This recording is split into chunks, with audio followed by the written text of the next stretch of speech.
पहले ब्राह्मणों का दिया खुलकर ब्रजभूषण ने साथ अब अखिलेश की तारीफ में बोल दी बहुत बड़ी बात। बीजेपी खेमे में मची हलचल, राजनीतिक पंडित भी हैरान।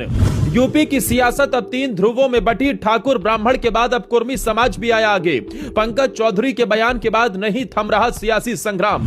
पीएन पाठक ने भी बोली दिल की बात। उठने लगे दिल्ली से लखनऊ तक सियासी गलियारों में सवाल, आखिर क्या कुछ होने जा रहा नया? योगी भी अचंभे में पड़े।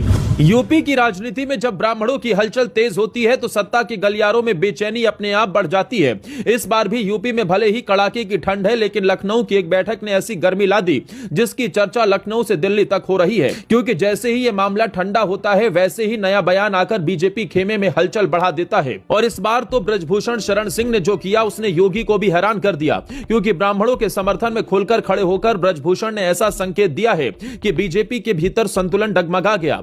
सिर्फ यही नहीं, अखिलेश की तारीफ कर जो कहा उसने सबका ध्यान खींच लिया, जिसके बारे में सब कुछ आपको इस वीडियो में बताते हैं।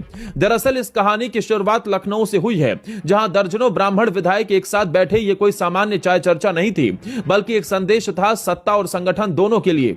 जैसे ही तस्वीरें बाहर आई, बीजेपी के भीतर सवाल उठने लगे।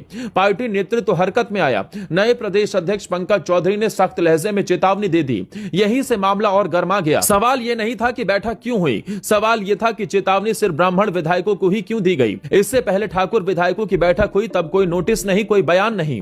यही दोहरे मापदंड का आरोप ब्राह्मण समाज को चुभ गया। इसी बीच ब्रजभूषण सिंह मैदान में उतरे और पूरा खेल पलट दिया। उन्होंने साफ कहा कि ब्राह्मण विधायकों की बैठक में कुछ भी गलत नहीं है। जब जातिवार पार्टियां सम्मेलन कर सकती हैं तो विधायक आपस में बैठकर बात भी नहीं कर सकते। उन्होंने ठाकुर बैठक का उदाहरण देकर संगठन की चुप्पी पर सवाल उठाए।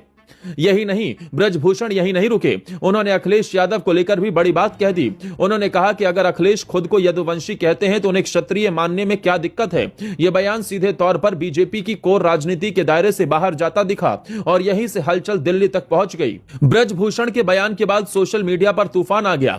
ब्राह्मण समर्थकों ने इसे अपनी आवाज की जीत बताई, वहीं संगठन समर्थक इसे अनुशासन तोड़ने वाला कदम कहने लगा। इसी बीच पंकज चौधरी की कुर्मी महासभा में मौजूदगी और दिल्ली में कुर्मी नेताओं से मुलाकात की तस्वीरें वायरल हो गईं।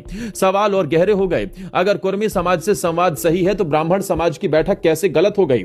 बहस अब सिर्फ बैठक तक सीमित नहीं रही, बल्कि जनसंख्या, प्रतिशत, प्रतिनिधित्व और नेतृत्व के मुद्दे तक पहुंच गई। जानकार कहते हैं कि यूपी की राजनीति अब साफ तौर पर 3 ध्रुवों में बढ़ती दिख रही है। ठाकुर ब्राह्मण और कुर्मी समाज, गैर यादव ओबीसी को साथ लाने की रणनीति से कुर्मी समाज का उभार साफ नजर आ रहा है। लेकिन इसी उभार ने पुराने सामाजिक समीकरणों को हिला दिया है।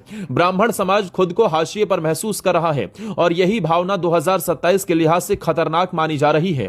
राजनीतिक पंडित मानते हैं कि अगर